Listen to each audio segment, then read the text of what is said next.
Hey guys, and welcome back to another bullet journal video. If you have not seen my first intro flip through video, be sure to click back and check that one out, and then you can jump right back into this one. And of course, if you're not subscribed, be sure to click here so that you receive alerts every time I post something new. So before we jump in, I did want to say thank you guys so much for all of the comments, subscribes, recommendations. You guys are the sweetest, and I just appreciate all of the love. I will continue to post these because I know you enjoy them. And just thank you so much. So let's go ahead and start with my first weekly spread. Very simple. I was figuring out what my groove was. As you guys can see, I stick with the squares and the rectangles because they're very easy for me, and I just like structure. I don't want my words all over the place. As you can see, same thing, but I started to step up my game when it comes to, a little bit of doodling here and there in color. And then here you can see I decided to start with the quotes and words of affirmation. I decided to put this on every weekly spread because I feel like it's needed sometimes.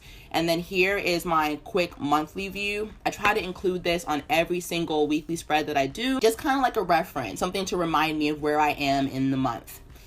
Then you guys see on this weekly spread, it's not as, decked out. There's not much doodling because I just really got busy and these things happen. The doodling is an optional thing, but having my days laid out is, of course, the most important. Then you guys see as I flip forward, this one has a bit more doodling. It has a bit more life to it, and it's just because I had more time. But this is what my average layout looks like, and I know that you guys really enjoy these. So here, I just again have my squares, and then I decided to just do the month of October with some cute doodling and no quote this week. Then I have my waiting on section for any packages that I'm waiting on, and then I have my to-do area just to kind of remind me of things that I need to do that may not have a specific time frame. As you guys can see, I don't have my weather, down in the corner, but I don't include that on every layout. Now on this layout, you guys can see it's not too simple, but it's not too advanced. This was like a semi-busy week for me, so I kind of just stuck to the basics. Still have my to-do here, and then I decided to add this little, definition that says atophobia, the fear of not being good enough.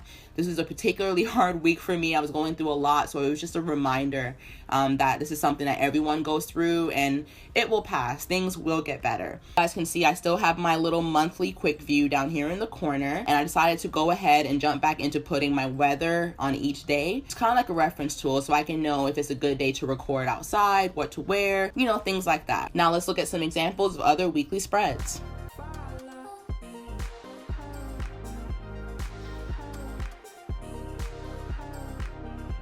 So as you guys can see, everyone does something a little bit different, but it's just what works for you. This is what works for me right now.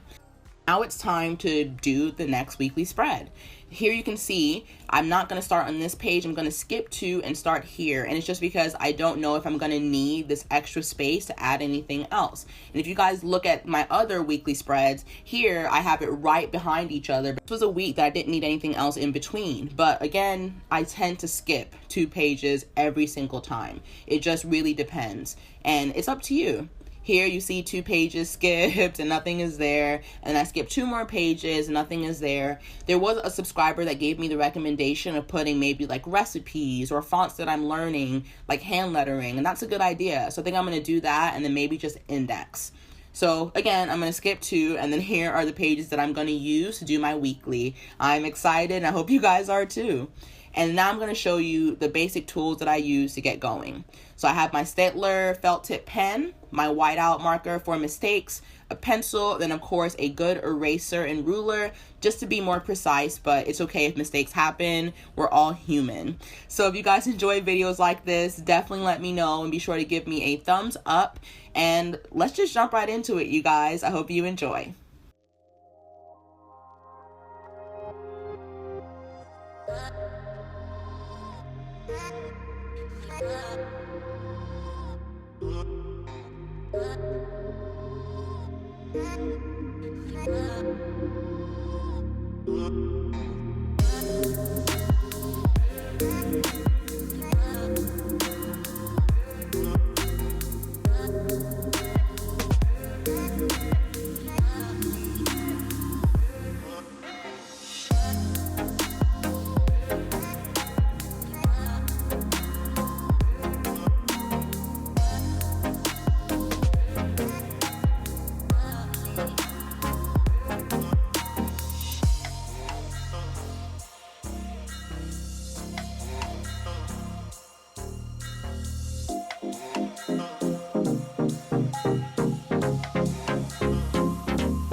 Alright guys, so welcome back after the time lapse. We're going to jump right in. So I did the same banner layout that I did in the last video. I decided to keep my squares and my rectangles, and then I followed up with the to-do square and my monthly spread here that I always do down in the corner.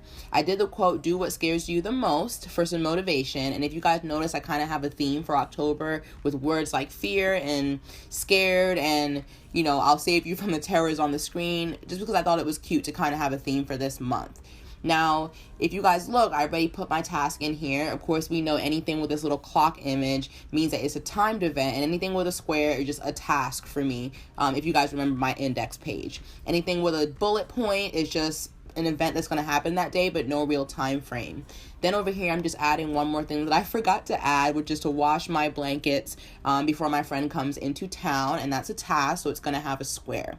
Then a habit I try to keep up with is referring back to the previous week to ensure that I'm actually moving my tasks forward if I don't complete them. This is a big deal for me because I feel like if you're trying to become more organized and you're not bringing your tasks forward, then it's kind of pointless. So that's a big deal for me to kind of keep up with my weeks. Now, if you guys noticed, most of the layout here is completely done, but down here in the corner, it's still pretty blank, and it's just because I don't know what to put there. I'll figure it out, and if anything, I'll post an updated image on my Instagram so you guys can see it. So I hope you guys enjoyed watching this layout and kind of hearing how I do my weekly spread. If you guys want to share yours with me, just be sure to tag me on my social media. If you want to see more videos on pages, maybe like this, like my in-between pages, my gratitude log and things like that, more in depth, please let me know below in the comments area. Thank you guys for always showing so much support and love through all my videos. My channel has grown so much, and I really, really appreciate you guys tuning in and just being awesome. So again, leave any comments you have below, and I hope you guys enjoyed. I will see you in the next one. Bye.